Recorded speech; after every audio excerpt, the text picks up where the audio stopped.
everyone. Today I have a nice little challenge lock for you. This is by CajunLockPick and it is titled Try Me. And as you can see, it is a Russwin mortise cylinder. So there is a few different wording in the keyway. This one right here and the top one makes it quite difficult to pick from the bottom as it completely blocks off that keyway. So I will be picking off of the top of the bottom wording, and I'll be using a few different shallow picks to try to get underneath those pins, because I'm assuming there's going to be some low cuts in here. I think that's pretty standard for most challenge locks. So there's probably low cuts in the front and high cuts behind them. And this is in a little concept that I'm working on called a micro vise. And those will be available soon.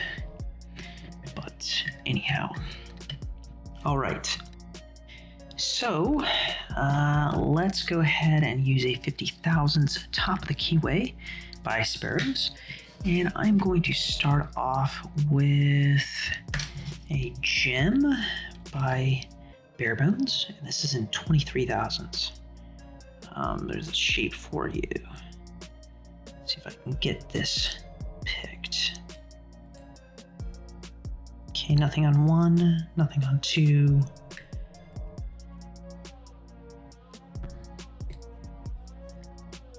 I'm not getting anything on 3 either. Okay, there we go. There's a click on 3. It's like, man, it's stiff, but it's quite solid. All right, let's go ahead and try to get underneath 4. We have a click on 4. Let's see if we can get something off of 5 here. Seems a bit solid. Go to 6. Okay, there's a kind of little click on 6 and a little bit of a false set here. Got a little bit of a crunch on it. Let's see if I can show you that false set. It's quite difficult to see, but there is a tiny bit of a false set. Okay, we have a click on 3 again, another click on 3 with a deeper false set. So you can see that one. Very small false set. Here's the center, so it's just like barely like that. And let's see here. Try to get underneath 1, because I'm assuming that one's a low one. Okay, we have a little bit of counter rotation. There we go, and another click on 3. Okay, 4 is very stiff. We have to come in with a different pick altogether. I'm going to go in with I believe this is a short hook in 23 thousandths by Barebones.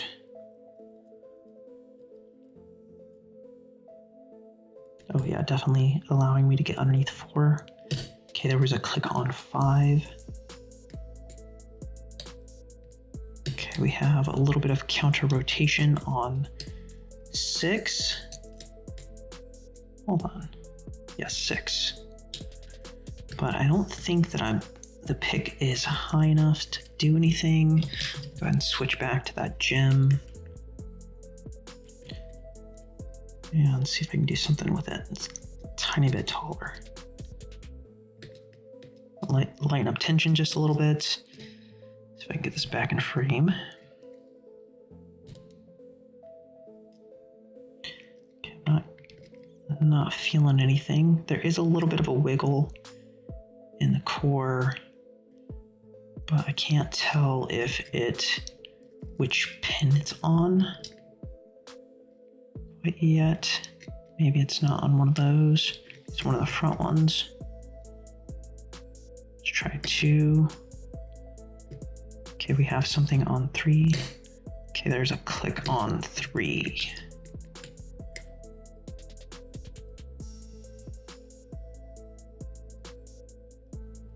Okay, now, okay, there we go. Stiff on 4.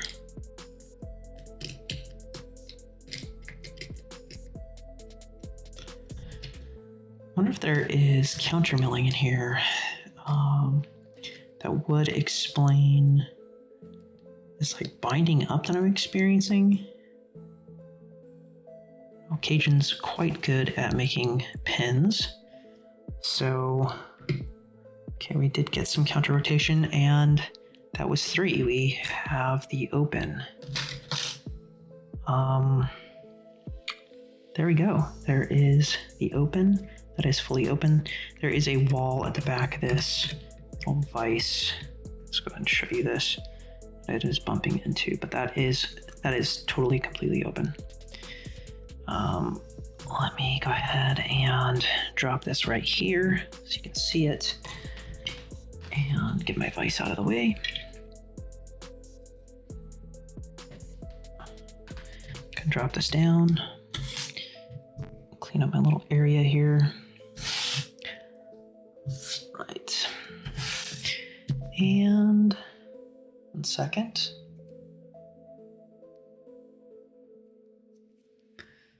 Let me grab a pinning tray. Most of mine are used up, so I'm going to go ahead and use my original one. And let me look at this key. I have no doubt that it works. Okay, yeah, definitely. Felt that. Like I said, I was assuming that number 1 would be quite low. And wow, this is good bidding. I like that, especially for a Russwin. That is really nice. So I have no doubt that this works. Unlock that back up. And it does very, very nicely. Well done, well done. Let me go ahead and pop this out of here.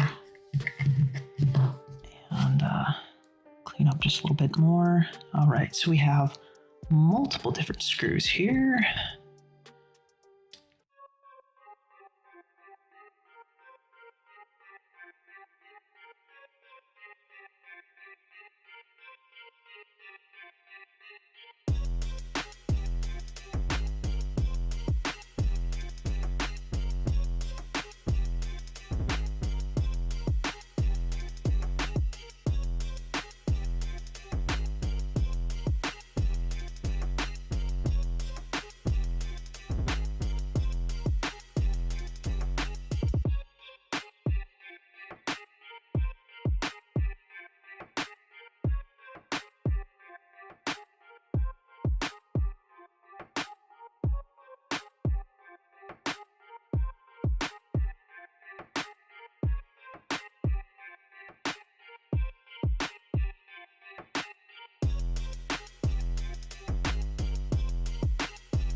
All right, let's go ahead and look at this Bible.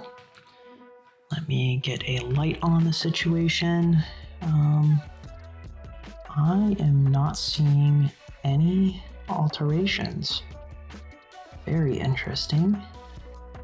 Nothing in 1 through 6. All right, let's go ahead and look at this core again. We have nothing in 1 and threading, quite deep threading. That is in 2 through 6. Very deep threading.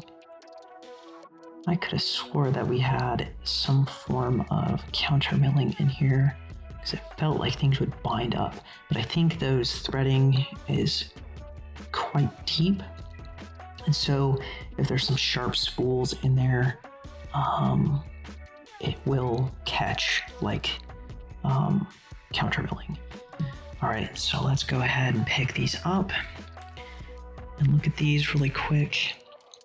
So in number 1, we have a very long key pin here with 2 little cuts in it, kind of like 2 spools. And the top one is very sharp. So that definitely would catch. And then the driver for number 1 is just a standard. It's actually a key pin that's upside down. It's a standard. Number 2, we have, let's see if I can grab this sideways here. We have some kind of like serration / spools, a bunch of different cuts in key pin. It's going to make some kind of wobbly aspects of things. And then the driver is a very sharp spool at the bottom only. Number 3 is a sharp spool on the top. Let's see if I can get this in focus here. Just like that, very sharp. And the driver is angled spool, but sharp. Number 4 is a kind of a weird torpedo style key pin, but it is rounded, kind of like a rounded spool. But it would, if you overset this, it definitely would act like a trap pin. And then we have a reduced kind of diameter spool on one side of the driver, and then a sharp lip on the other side for number 4. Number 5, we have the multiple spools on it. Let's see if I can show that nice and close. There's a sharpness on the bottom one, or in between the bottom spool and the top spool, but it is the shape of a torpedo. Though with that middle cut there, it definitely would prevent it from acting like a trap pin. And then of course we have a asymmetrical spool on number, let me go ahead and show this real quick. So it's a spool, right? But the sides, I would almost call this like an anvil shape. But it's just a spool, and then the sides are cut off. Very cool. And that was this direction. And then number 6, we have another spool. And for the driver, we have a drunken spool. So upside down T-pin, close to the key pin, and then a wafer. And this one actually has serrations on it. Very hard to tell on film, but I can see it here. There are serrations. And then of course, all of these are pretty normal springs. Yeah, they're pretty normal. Russwins have pretty long springs. Anyways, let's see if I can show this well on film. Very cool. Very nicely done. It definitely took me a lot longer than I was expecting, but being that Russwin keyway, it definitely makes it a lot harder. All right, let me go ahead and try to get this back together.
All right, so there you have it. Try Me by CajunLockPick. It's definitely been a while since I've shown off one of Cajun's locks. So yeah, fantastic little lock here. It was quite challenging for sure, being in the Russwin cylinder here. And yeah, really good job on the pins. That pin in number 5 for the driver reminds me of one of my very first pins that I ever altered in my very first lock, LSK. And it was for my my blue belt request, and I actually sent it to Cajun. So I wonder if he used it for kind of inspiration or somehow. But anyhow, very well done, and it was a nice, fun pick. So thank you all for watching, and thank you for picking with me today. I hope you all have a great one.